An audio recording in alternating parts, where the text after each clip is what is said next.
शिवसेना मुख्य नेते एकनाथ शिंदे यांच्या सांगण्यावरून सोलापूर जिल्ह्यातील सीना नदीकाठी अतिवृष्टीमुळे तेलगाव तालुका उत्तर सोलापूर येथे अतिशय भयानक परिस्थिती असून सोलापूर शिवसेनेचा दसरा मेळाव्यास न जाता शेतकऱ्यांच्या बांधावर जाऊन तिथली परिस्थिती जाणून घेत विचारपूस केली। त्यांना धीर देत श्री स्वामी समर्थ अन्नछत्र मंडळ अक्कलकोट यांच्या फायर ब्रिगेडच्या मदतीने स्वच्छता मोहीम हाती घेत सर्व शिवसैनिकांनी यल्लमा देवी मंदिर, दावल मलिक दर्गा, ग्रामपंचायत कार्यालय, अंगणवाडी शाळा व गावातील विविध परिसरात स्वच्छता करण्यात आली व मुक्या जनावरांकरिता चाऱ्याची सोय करण्यात आली।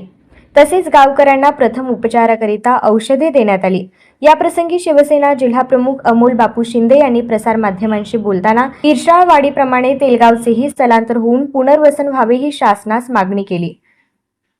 या प्रसंगी उपजिल्हा प्रमुख तुकाराम नाना मस्के, नवनाथ चव्हाण, संजय सरवदे, युवा सेना कार्यकारिणी सदस्य सुजित खुर्द, तालुका प्रमुख राजकुमार शिंदे, माजिद बागवान, शशिकांत शिंदे, पूजाताई चव्हाण, यासर सय्यद, अण्णा घाडगे, अयूब पठाण यांच्यासह शिवसेना पदाधिकारी, शिवसैनिक व असंख्य ग्रामस्थ उपस्थित होते।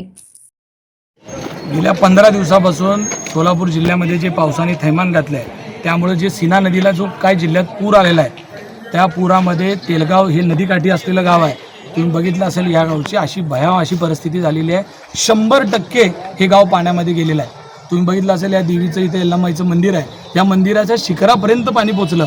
गावच्या सरपंचाच्या ऑफिसपर्यंत ते शाळा, अंगणवाडी असेल या सगळे 100% पाण्यामध्ये आहे। अशा पद्धतीनं दलित वस्तीचा भाग असेल या गावामध्ये माणूस वाडी वस्ती राहिली नाही की त्या माणसाला जागेवर राहता आलं।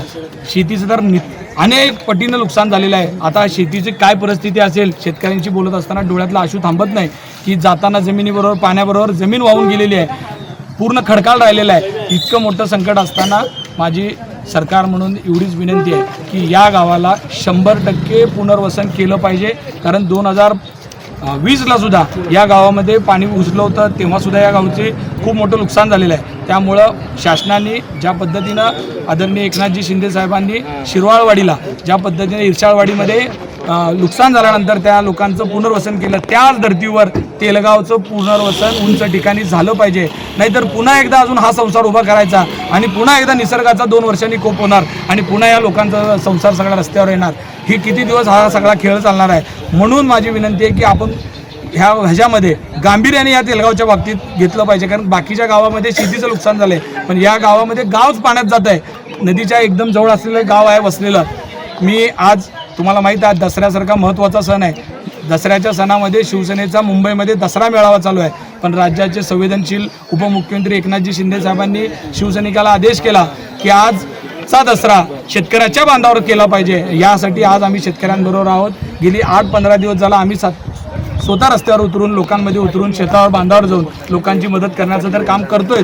पण ही जी काय आज मदत असेल, आज तुम्ही बघितलं असेल आम्ही फायर ब्रिगेडची गाडी घेऊन येऊन गावामध्ये जिथं चिखल मोठ्या प्रमाणामध्ये साचलाय अशी मंदिरं असतील, अंगणवाडी असेल, शासकीय तहसील सरपंचाचं ऑफिस असेल, ग्रामपंचायत असेल, हे धुवून त्यांना स्वच्छ करण्याकरता मदत करण्याकरता आलेलो आहे। आमची जी मदत आहे, आम्ही कधीच आविर्भाव आणत नाही की खूप मोठी मदत आहे। फक्त ह्याच्या मागचा एकच मेसेज आहे, शिंदे साहेब हेच सांगत असतात की संकट काळामध्ये शेतकऱ्याच्या पाठीमागं सोबत उभं राहण्याच्या भूमिकेतून शिवसेना आज आम्ही इथं सगळेजण आलेलो आहे। शेतकऱ्यांचं जे नुकसान झालेलं आहे ते कुठेतरी एक किट देऊन आणि कुठली तरी मदत करून 100% होणार नाही याची मला पण खात्री आहे। पण ह्या शेतकऱ्याला असं वाटलं नाही पाहिजे की आमच्यासोबत कुणी नाही।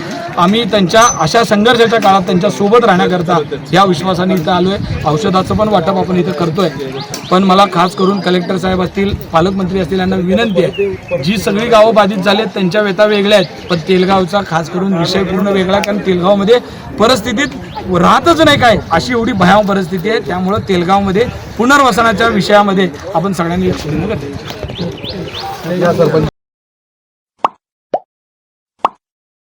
like, subscribe, click on the bell.